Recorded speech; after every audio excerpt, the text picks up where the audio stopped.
MPV virus આવે તે પહેલા Keshod sub district civil hospital સજ્જ બની છે વ્યવસ્થામાં ચીનમાં ખૂબ જ પગ પેસારો કરી ચૂકેલા એચએમપીવી વાયરસ હવે ગુજરાતમાં પણ પ્રવેશ કરી ચૂક્યો છે।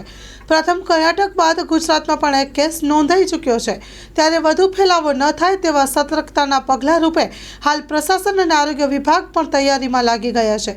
હાલ જૂનાગઢ જિલ્લાના કેશોદ સબ ડિસ્ટ્રિક્ટ સિવિલ હોસ્પિટલના સુપ્રિન્ટેન્ડન્ટ જાવિયા દ્વારા જણાવવામાં આવ્યું હતું। આવો જોઈએ શિલ્પા જાવિયાએ શું કહ્યું।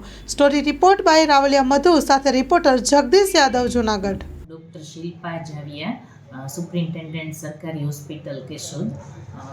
આપ સૌ જાણો છો એમ હમણાંથી ન્યૂઝમાં જે આપણને વિગતો મળે છે કે એચએમપીવી વાયરસ એ નવો વાયરસ આવે છે જેનાથી લોકોને શરદી, ઉધરસ, તાવ, યુઆરટીઆઈ કે એલઆરટીઆઈ જેવા શ્વાસના તકલીફ કે લક્ષણો દેખાશે।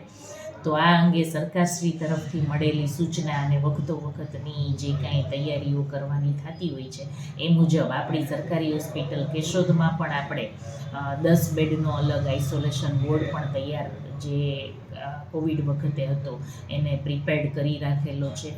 પીએસએ પ્લાન્ટ પણ આપણો મોક ડ્રીલ કરીને તૈયાર જ છે, ચાલુ કન્ડિશનમાં છે, એટલે કાંઈ પણ જરૂરિયાત કે ઇમરજન્સી ઊભી થાય તો આપણી પાસે છે। અને આપણી પાસે જમ્બો ઓક્સિજન સિલિન્ડર અને નાના ઓક્સિજન સિલિન્ડર મળી અને કુલ 160 જેટલા ઓક્સિજન સિલિન્ડર છે। તમામ ઓક્સિજન સિલિન્ડર પણ આપણે રિફિલ કરી અને તૈયાર કન્ડિશનમાં રાખેલા છે। આમ તો કાંઈ ડરવા જેવું કે બીવા જેવું નથી। હાલ આ વાયરસના લીધે કોઈ એવા ગંભીર દર્દીઓ કે એવું કોઈ આપણા ધ્યાને આવેલ નથી। રૂટીન ઓપીડીમાં જે શિયાળાના લીધે અથવા ઇમ્યુનિટી ઓછી હોય એના લીધે જે શરદી કફના પેશન્ટ આવે છે એ જ ટાઈપના પેશન્ટ જોવા મળે છે।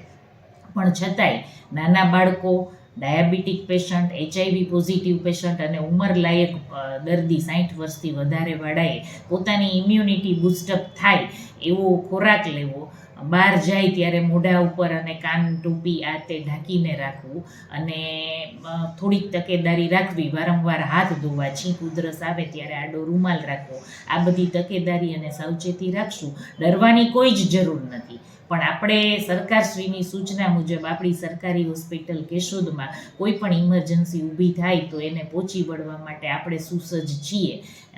એ આપણે તૈયારીના ભાગરૂપે તમામ દવાઓ, લોજિસ્ટિક બધું મેળવી અને તૈયાર રાખેલું છે।